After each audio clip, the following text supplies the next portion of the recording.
SharePoint je určený na zdieľanie informácií a tímovú spoluprácu. Medzi takéto zdieľanie informácií patrí aj ukladanie súborov, ktoré vytvoríte napríklad v Office aplikáciách v knižniciach.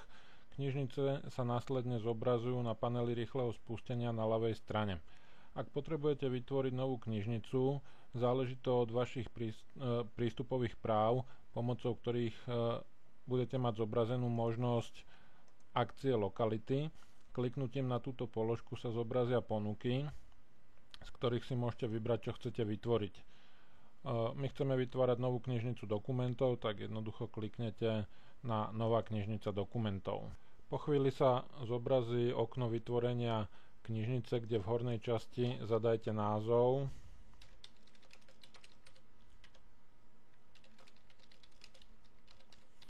a nejaký popis. Následne si môžete vybrať, či sa má knižnica zobrazovať v navigačnom paneli rýchleho spustenia na ľavej strane, či chcete evidovať verzie dokumentov a aká má byť štandardná šablóna dokumentu, ak budete chcieť vytvárať nové.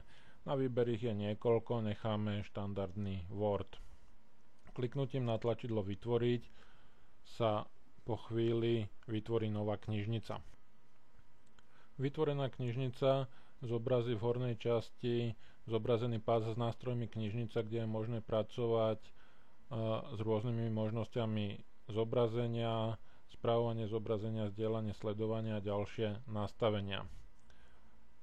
Na páse s nástrojmi dokumenty sú k dispozícii tlačidlá, pomocou ktorých môžete vytvoriť nový dokument, odovzdať existujúci dokument z počítača alebo vytvoriť nový priečinok. Ak by ste chceli vytvoriť štandardne priečinok, tak stačí kliknúť na tlačidlo nový priečinok. No a po chvíli sa zobrazí okno, v ktorom zadávate názov priečinku. Kliknutím na tlačidlo uložiť sa po chvíli vytvorí priečinok. Tento priečinok môžete štandardne kliknutím zobraziť a vytvoriť v ňom buď ďalší priečinok alebo umiestniť súbory. Takisto môžete pomocou ponuky otvoriť, zobraziť nejaké vlastnosti. Tieto vlastnosti vidíte takisto aj na páse s nástrojmi. Ak by ste chceli vložiť existujúci dokument z počítača do knižnice, tak treba kliknúť na odovzdať dokument, kde si môžete vybrať, či chcete odovzdať jeden dokument alebo viacero dokumentov. Po kliknutí na odovzdať dokument sa zobrazí okno, v ktorom si vyberáte cez tlačidlo prehľadávať, ktorý súbor chcete umiestniť, no a do akého priečinku v knižnici ho chcete umiestniť. Ak chcete vložiť nový dokument, tak jednoducho kliknete na tlačidlo nový dokument a vyberiete dokument na základe šablóny, ktorú ste zvolili pri vytváraní knižnice. Ak by ste tu chceli mať viac typov dokumentov, napríklad Excel tabulky a ďalšie, tak je potrebný zásah správcu serveru, ktorý umožní vytvárať dokumenty z viacerých šablón.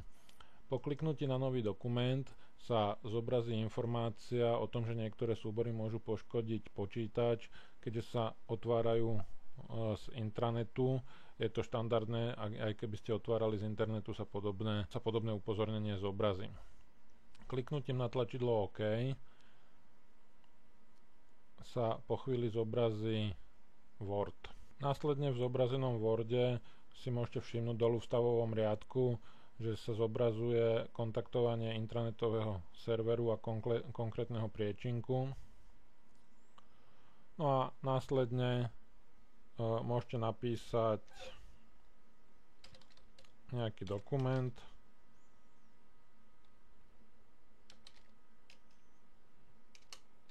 No a tento dokument môžete štandardným spôsobom uložiť. Po chvíli sa zobrazí okno uložiť ako, kde v hornej časti je vidieť cesta na intranetový portál a do konkrétnej knižnice. No a takisto si môžete vybrať, kam budete v rámci intranetu ukladať. Takisto sú na výber k dispozícii rôzne ďalšie knižnice. Po otvorení priečinku vidíte aj ten existujúci priečinok, ktorý ste vytvorili na intranete. Vidíte v hornej časti, v ktorom sa nachádzate, v ktorej knižnici sa nachádzate. A jednoducho stačí zadať názov súboru a kliknúť na tlačidlo uložiť. V dolnej časti v stavovom riadku znovu vidíte, že sa aktualizuje stav pracovného postupu na intranetovom portáli. Po uložení dokumentu, ak by ste robili zmeny, tak tlačidlo uložiť obsahuje také dve zelené šipky, to znamená, že tento dokument sa bude aktualizovať na intranetovom portáli. Ak dokument zatvoríme a pozrieme sa na intranetový portál, tak po chvíli sa zobrazí nami vytvorený dokument v knižnici. To, že to je nový dokument, bude zobrazené informáciou nové. V prípade, že niekto iný dokument otvorí a upraví, tak budete vidieť vpravo, kto to upravil. Ako náhle označíte dokument, tak sa vám zobrazia k dispozícii na páse s nástrojmi ďalšie možnosti, kde môžete zobraziť vlastnosti, upraviť vlastnosti, nastaviť povolenia, odstrániť dokument, prípadne prevziať kópiu k sebe do počítača a robiť ďalšie nastavenia. Taktiež máte k dispozícii z rozbaľovacieho zoznamu ponuky nejaké ďalšie možnosti, ktoré sa týkajú vytvorenia rezervácie alebo práce s verziami, ak by boli nastavené. V tomto videu ste videli základné možnosti vytvorenia knižnice, vytvorenia priečinku a umiestnenia súborov.